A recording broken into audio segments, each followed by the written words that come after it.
LeafMan Podcast. I'm your host, Trevor Taylor. I own Trico and I have nothing to sell you. That's like exactly how Alex Hormozy says it. I'm Brooks and I also don't have anything to sell you.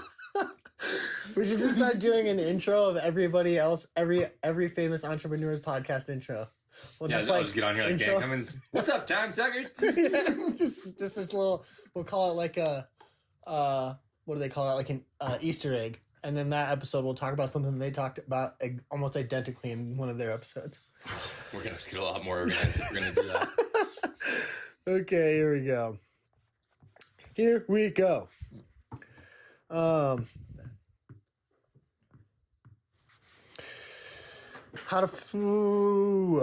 So many questions. Where are the questions from today?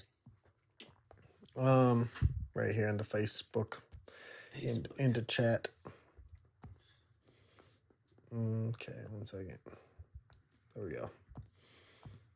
Facebook's going to be the freaking future MySpace eventually, dude. It's going to get cut out. It's getting old. Yeah, right? Okay. Definitely didn't get old as fast as MySpace did, though. No. I feel like Facebook's had a way longer shelf life. I'm sure there's statistics that we could look up that definitely prove that, but... Yeah.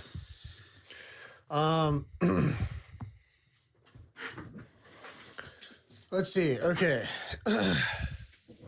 Actually, this is a good one. This one is it's not one of the questions that I pulled from this. It's one that I got asked today. Well, from who? One of the guys that I'm in like this I don't know, men's group chat with. That group chat with that we did last time? Yeah. One of the guys that was in there, I mentioned that I was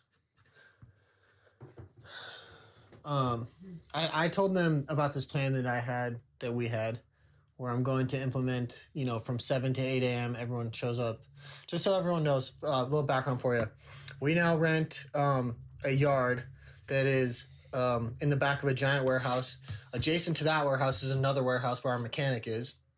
And the warehouse that we rent from is a gym. And we rent this giant dirt back fenced-in lot. And, a sick gym. Yeah, and the gym is dope. And I pay for all my guys' gym memberships. And some of them were utilizing it. We've had a long, busy summer, so obviously there wasn't as much time. But I believe that personal excellence is the key to like a successful life. And if they're excellent in their personal lives, it will bleed into their work lives. So I'm trying to teach them to be excellent in their own lives. So the thought that we had was, as we're coming into winter and it's dark out in the mornings, past 8, that I would basically on the clock, the guys are basically getting paid to come in and from 7 a.m. to 8 a.m. work out at the gym as a team, all of us. Yeah, we have an hour paid to work out is pretty solid. Awesome. That's pretty incredible. And I feel like personally, the guys that aren't with it yet will get with it after they have done it for 90 days and are starting to see results from their hard work. Well, it just takes it's the same thing with me. Mm-hmm. I have to. Even my new routine, dude, like my ankle's been a little messed up this week, so I haven't gotten into that new routine that I got written for me yet. But the second I do, like, if I go 3 days, if I hit my walk and the gym, even just 4 days in a row, I'm like, cool, back, got it. Yeah. Like, and then that Monday, I'm on it like clockwork, easy. I feel good about it, yeah. Well, the question that I got asked was, I don't know how I got pen on my arm. Don't know where that came from. You use pens? Yeah, apparently. The question that I got asked was... sell me this pen. Sell me this pen. All right, Jordan Belfort. No, the question was, do you think that will be bad for morale or that people will quit? And the true answer is probably, honestly. Not morale, but people will probably quit or they will not come work for us because of that reason. Because I'm going to make it, I think, mandatory. And honestly... Even going into like the new year, even into the busy season, or is this like a winter initiative? Even into the busy season. I think that I'm going to implement this full time. You don't think that lost hour? I don't know. Actually, it's probably great for morale for the people that want it though. It could be. Like, oh well, that's 1 hour of the day, and we now only have 7 hours to work. That's true, but I feel like most of the guys that we'll hire on because they like that about us are going to be like, okay, we got to work late today, but I already got the gym out of the way, so I don't got to go home and do that. Like, right. It's already done. I can stay late and close out this job. Yeah. I mean, it's not the expectation, but the kind of people that are happy about having a gym membership are the kind of people who are like the guys that are going to be willing to stay late to close out a job. And you can make cuts where you need to, like if you need to, if everything gets dialed in for y'all, like as far as overhead, you know, making sure you're watching your job costing and stuff like that. If you can figure out a way to crew split in a way that you can do a 6 hour, 7 or no, not even, it's like a 7 hour day. Yeah. And still be profitable. Yeah. And honestly, here's the thing. I heard someone said this guy, Andy Elliott, they said Andy Elliott has like a thing on his team where like everyone has to have a 6-pack or something. Now, for me, that's a little like beer?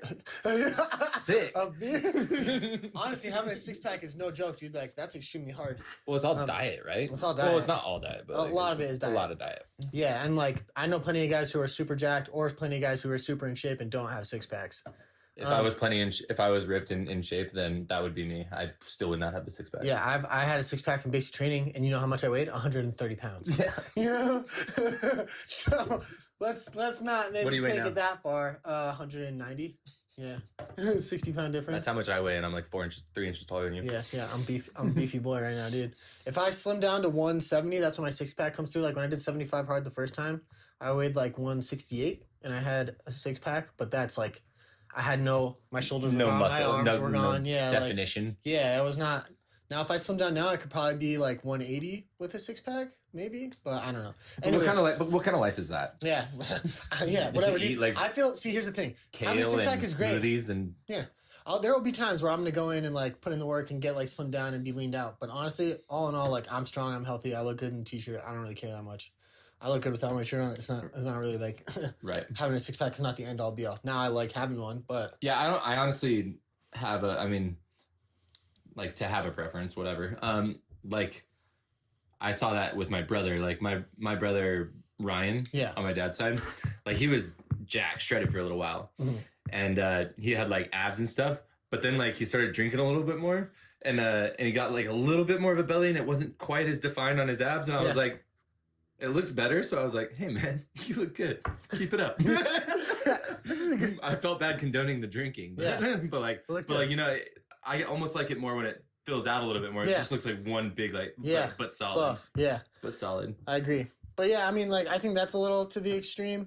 But I don't think implementing physical fitness as a part of your company, like we've talked about it a lot. I'm not looking to be the wealthiest tree guy. I'm not looking to be the wealthiest human. I'm not looking to do anything other than have the best tree company to hire and the best tree company to work for and to have like a bunch of solid people in my community. And the guys that want to be a part of that community are guys that are solid guys. Like a guy who's like, are you serious? I'm going to get paid for an hour to go work out every day? Dude, sign me up. Yeah. That kind of guy. You want that guy. You want that guy. Yeah. You want that guy. Now we're shortening small how do you say making something smaller? Consolidating. We're consolidating our hiring pool. Yeah, we're consolidating our hiring pool. Yeah. Because not everybody likes that, but out of those guys that we're consolidating down to, those guys will all want to work for us. Right. I'm good with that. Yeah. Honestly, I like it. I think it's a good plan.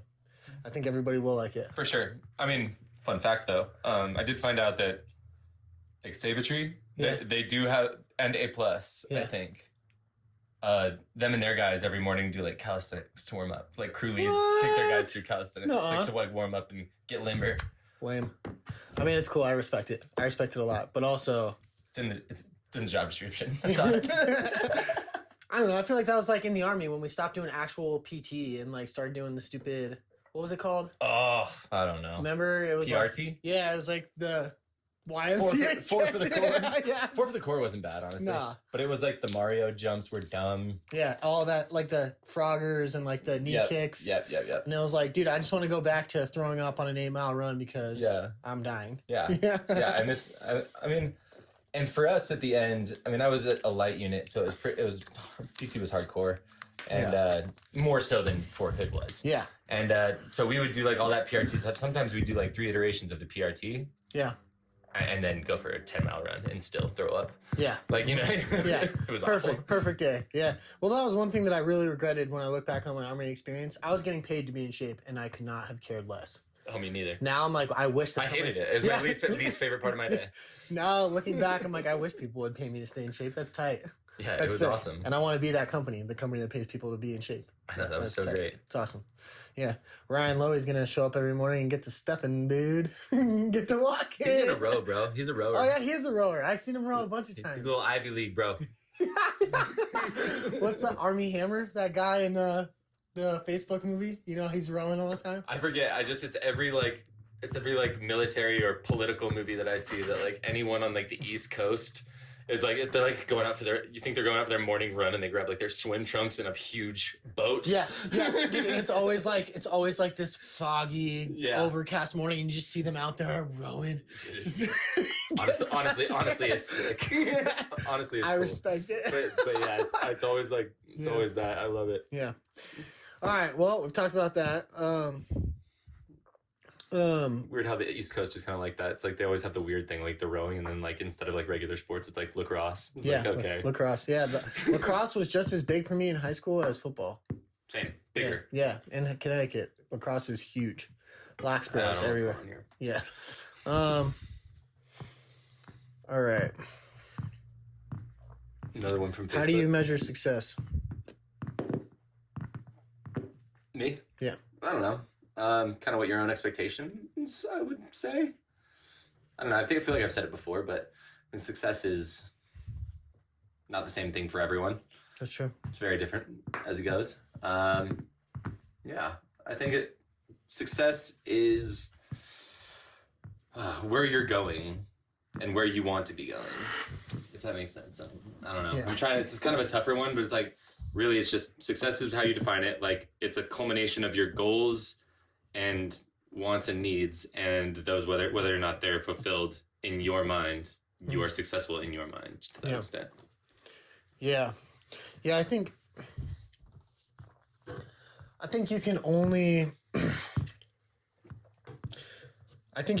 measure success if you've written yourself your own code. You've written yourself your own keys and your own standards and your own moral compass. Right. Once you've done that and you've actually done it, then you can sit down and measure success as it pertains to you, like you said. Because what is important to me might not be as important to you.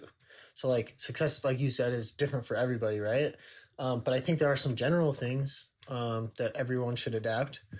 And you hear it all the time, that, like, money doesn't breed happiness. And there's some truth to that. Buys a wave runner. Buys a wave runner, yeah. You know, I don't want to. I want to weed through. I want to weed through the. What do you call it? What do you call it when something is like? I cannot remember the term right now. I'm having a hard time today. When something, when it's like generic or like it's repetitive or it's like you know, like people have said the same thing. Cliche. Thank you. Yeah. Yeah. Didn't need to. Yeah. Mind your business. It's cliche. I want to weed through the cliches. Okay. Let's actually weed through them and to talk about this question. How do you measure success? Money can't buy happiness. That's correct. There are people who are depressed and who have millions of dollars. Now, what money can allow you to do is be free to choose. Make the choices that you want to make every day. And if you are not utilizing those choices to get further ahead in life or find happiness, then the money is useless, right? It's a moot point. Right. So it's not that money can't buy you happiness. Money can. It can buy you freedom. It can buy you a lot of things. How you utilize the money is what will make you happy. Right. It's foolish to say it doesn't help. Yeah, it doesn't help. It sure helps. It sure does. Now, people are like, oh, well, it's all about your relationships. Forget money. No, that's not necessarily true either, because there are plenty of people who have had terrible relationships, who are mistreated by most of the people that they know, or are raised in really, really terrible communities where like being mean to each other is like acceptable. So yeah, those relationships and those things will not make you happy, but money could, because it could get you out of that community and into a different one. So therefore, in your mind, money did make you happy. So maybe in sort of a way, as an offshoot, I apologize, but it's just like so like all these you're talking about like there's all these.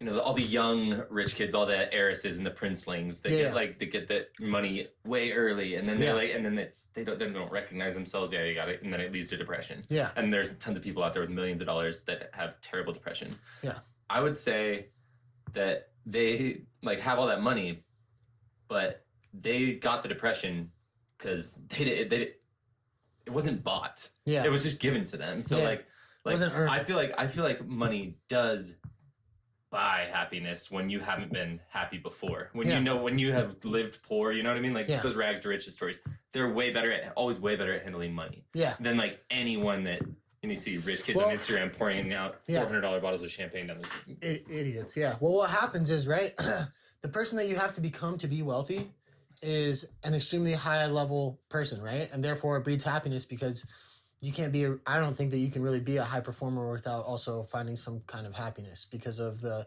discipline. Discipline is freedom, right? And so I think with money comes happiness if you've earned it or learned how to be the person that you need to be to earn it. Now, if it's just given to you or fallen into your lap, I think one of two things happens. One of three things. I think very, very, very few people take that money and they start a business or learn how to utilize it correctly, and then they use that money to become a better person, and so it does breed happiness. Mm-hmm.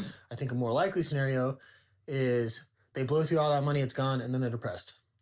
And the third scenario is that they have so much money or inherited so much money, it's a never-ending loot, and so they use that money, and then they find that they have no purpose in life because you can spend all the money you want, but eventually it will lead to like drugs and unhappiness because there's nothing fulfilling you. And I feel like, at that level of wealth, like you have more money than you could ever spend in your lifetime, and your kids or on and on could ever worry about spending. So I feel like the things that bring us the most happiness come along with like overcoming challenges, like overcoming challenges, achieving goals that will make us happier. Yes, they don't have anything like that, and they don't need to because they have all this money. There's no challenges. There's no there's nothing there they're overcoming to make them feel like they're earning anything. A perfect example of this is a perfect personal example for you guys to hear is I will go right now. We got kicked in the nuts in the last 2 weeks, dude. I did not close a single sale. I don't know why. It was just I sold 2. Horrendous, just freak of nature. Insane. That's never happened to me in my entire career. And something happened the last 2 weeks. People were not buying. Like, I don't know what it was. I'm a good sales guy, but it was just horrendous. I think longest I went ever was like a week and a half, maybe. Now, when that happens and you understand the pain and discomfort of looking at all of your employees and wondering what you're going to do and all these things, and then you close a $6,000 deal, that feels absurdly better than closing a $6,000 deal when I already have all the books filled. It's like cool. Absolutely. Now, bar none. Par excellence. That is a perfect real life human example of why pain and suffering breeds better things, because you understand what could have come. You could understand you came so close. You saw the darkness. You saw the edge. You saw all those things. And then to find that relief is just way better than finding relief from something you don't need relief from. Even just knowing it exists. Like even as another extreme example, maybe not an extreme example, but like, these guys like Tim Kennedy and all them, like they're all kind of preppery, but it's cool. It's fine. Mm-hmm. I mean, I like guns too. If I had the money they had, I'd have a ton of guns too. Oh yeah. But it's just that like, but if we didn't exist in a world where we are looking out at the news and seeing that there are all these countries that don't like us, and we know that war could be around the corner at any given time, I feel like the only what if we didn't think that? What if world peace was achieved? Like, why would we stay in shape? Why would we practice our skills that we have? Why would we go do anything? Yeah, it's almost like it all goes back to that same mentality of I'd rather be a warrior in a garden than a gardener in a war, right? Because one leads to instant death or problems, and one leads to like, oh, I got plenty of time. I can figure this out. Peace and patience in your conflicts. So, yeah, dude, I don't know. I measure success off of the things that I know that I'm capable of. And so for me... And want to achieve. I know that I'm not even close, or at least I hope that I'm not even close to my capacity of like what I'm capable of on a day-to-day basis. For instance, I do my 4-mile runs almost every day, right? My 4 to 6 mile walks. I go to the gym, I handle all my sales, I run the business, and I spend great quality time with my wife. I have time to go over to David's house and hang out with him. I go to Sunday family dinners. Like my life is very good and I'm able to manage it. Now, I think I manage my time extremely well, but there will be a time like, soon where we have children and like my time is, divided up more. So I have to get better at managing my time. But I look forward to that. One, because I look forward to having children, but two, it's also because I hear it all the time. Like, people will be like, oh, I don't have time to take care of my fitness. I have kids, or like this, that, and the other, and I get it, and I'm for you, but like, I'm just looking to proving one more thing to myself that I can do that other people said that they couldn't. And for me, that's how I measure success, is I look at what I think that I'm capable of, and I'm like, oh yeah, these people say that they can do it. I'm pretty sure I can do that. And then if I go do it, I feel like I'm successful. I set the bar up here, and then I went and achieved it to that bar. So like every new challenge that arises, every new conflict, I figure out how to accomplish it, and then once I accomplish it, then I feel like successful. Yes. Rather than naming a reason why you can't go to the gym, like I can't go to the gym because I just had a kid and blah blah blah. I mean, rather than doing that, you're probably waking up an hour earlier. Yeah. Did you see? I shared it and Sarah commented on it and was like, "I better see you up at the gym like this." Oh yeah, I posted that story of Hannah Eden. And she had her baby strapped to her chest and was like doing shoulder flies and all her workouts. And I was like, that's what's up, dude. See, you can definitely find a way. You can definitely do it. And that's how I feel. That's how I measure success. Or, people offer, like, going, like, early on in my sobriety, I measured my success by, like, being able to go sit around people who were drinking and not drink. To me, that was a success. Like, I was like, I'm successful today. Yeah.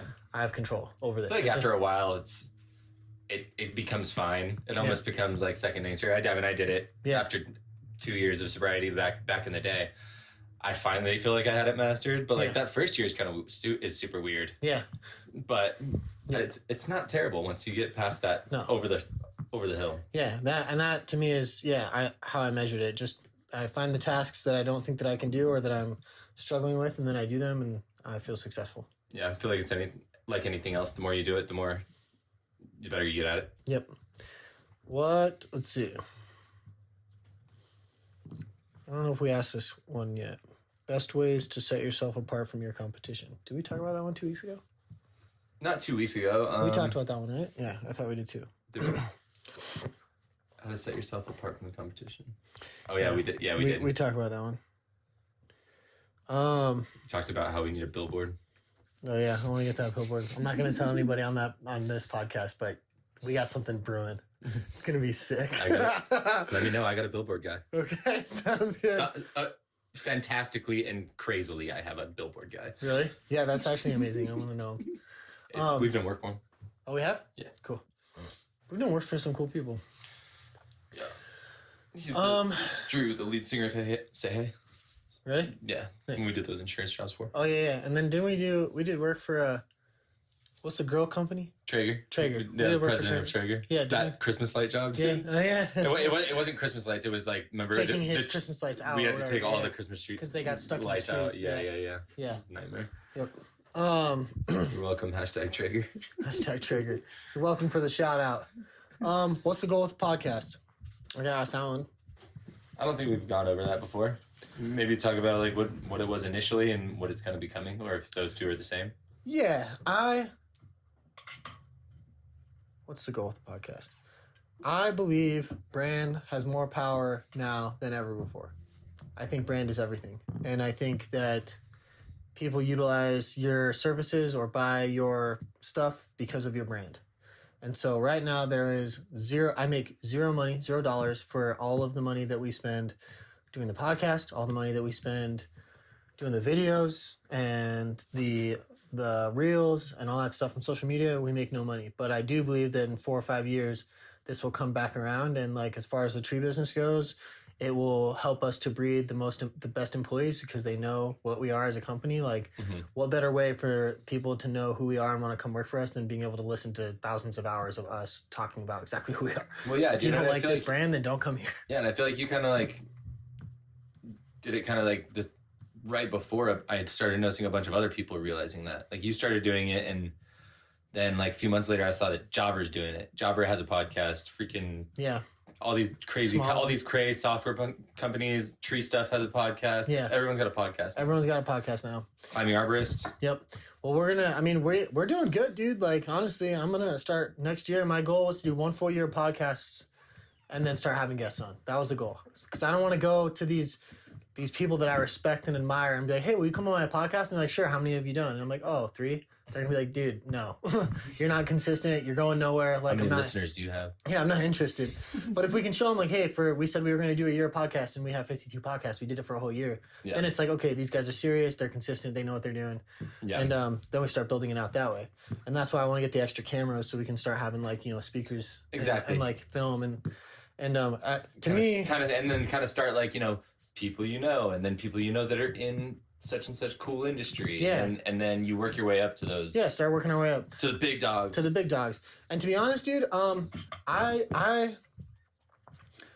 just want, with the podcast and the social media and the brand, I love my tree business. And people ask me, why don't you talk about trees? Because people are not interested in listening about trees. Like, yeah. I could talk about them here and there, and maybe a few tree guys would listen, but I'm trying to reach a bunch of people, and the reason that I'm trying to do that is because I'm trying to show people as we grow into a $10 million company, like, I want them to follow along and see the struggles that we had from year 1 to year 10, and then also to be like, okay, maybe owning a blue-collar business is not going to make me a billionaire, but it will make me very wealthy, and it's going to be a lot of work, but I can do it. Yeah, and there's a lot more you can do with brand recognition. Like, you wouldn't want to, you know, trap yourself with only, like, if you started, like, say you did start a tree podcast. It's like, cool, yeah, we talk about them every once in a while, but talking specifically about trees, that leaves your brand open to, your brand is becoming your tree company, not you who has a tree company. Yeah, not me who has it, and my brand is around me. Like, yeah, your brand is around you. And to be honest with you, 10 years from now, I'm going to be 43. That's still pretty young. Right. By the time I'm 50 and 60, like, by my late 40s, mid 40s, and then 50s, 60s, dude, I want to do public speaking engagements. I want to do leadership courses. I want to give back to the community, and I want to be able to show them, like, hey, look, like, I built a blue collar business. That's freaking hard. Like, harder than most online businesses. It is very difficult. Right. But I'm going to show you how to do it, because I feel like there are so many great entrepreneurs who have great podcasts, but other than Justin Waller, he's the only one that I know of and that has built a blue collar business and is honest about it. And I respect that about him. That one particular thing I respect a lot about him. And I want to do that too. I want to show people, like, look, you can build a blue collar business and it's great, because I think everyone now thinks that, like, they have to be a TikToker, or they have to be an influencer, or they have to sell clothing. And it's like, you can't even, how could you be an influencer talking about motivational stuff if you've never built anything? Yeah. You have never gone through the trials and effort that it took to build something great, and you want to talk about motivational stuff. Right. How do I even know that believe that motivation? When did you ever have to utilize that discipline to get something great? Right. Like, what, building your TikTok channel? Like, come on.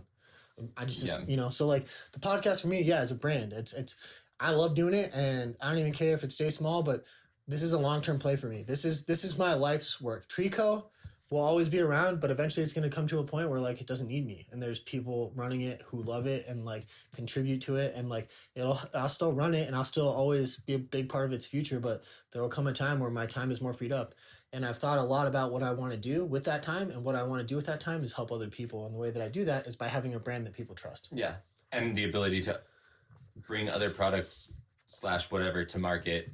Yeah. Within the scope of your brand. 100%. Yeah. Like, if someone came to us and was like, hey, I believe in this climbing harness. Okay, cool. Let's talk about it. Yeah, exactly. You know, like, or like, people are like, hey, you know, we want you to have you come speak at this sober house about, like, the things that you've done. Cool. Love it. I'll come talk to him and be like, this is, like, if you don't think you can do it, trust me. Like, I was living in a trailer 10 years ago, and this is where we are. You can do the same thing in 10 years. Exactly. And it's not like it happened overnight. I think people think that happens overnight. 10 years is a long time to put in a serious discipline. Yeah. So, I don't know, dude. That's kind of where I'm at. And you know, you and I are going to be doing this podcast for a long time. Yeah. So, long time. Long time. I don't know how you made 3 longs sound like just one long. I mumble sometimes, dude. I should for the podcast. That got really animated for me for a second. I've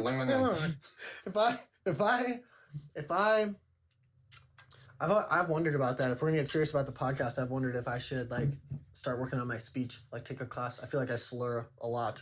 Do you like the newscaster warm-ups? Yeah. How now, brown cow? How now, brown cow? It's so funny, dude. No, dude, I've really thought about it because I catch myself. I really don't listen to the podcast. I don't like listening to myself talk all that much. I haven't listened to an episode in like 3 weeks. Yeah, 4 weeks. I haven't listened to. 26 was the first one I've ever listened to. Sarah has listened to more than I have. Yeah, Erica has listened more than I have. I have listened to one episode all the way through, and that was 26. I haven't even listened to 26 yet. It's a good one. Cool. Yeah. If you promise, then I'll listen to it. Yeah, but yeah, I listened to that one all the way through, and maybe I should start listening to them more so I can get critiques. But I asked the groups, and I asked people like, "Hey, if you listen to the podcast, you got any critiques? Like, what can I do better at? What can I change?" Mm-hmm. And everyone says it's good. Everyone really likes it, but I do think that I slur my words, and sometimes I'm difficult to understand. Yeah, and I talk fast too. Like I do it I was doing it with that voiceover I was trying to make for the Saluting Branches video, dude. Yeah, you don't know how many times I did that voiceover. And guess what? We still didn't even put it. We didn't even use it, dude. Touch! I was like, how do I concede to David that I just don't want to do it anymore?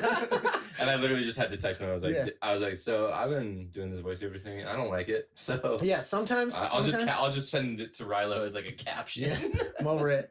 Sometimes, you know what I've noticed about you that you do? Other than talk fast? Well, sometimes when you talk fast, I didn't notice it until I was watching like a Sam Solik video, and he did it.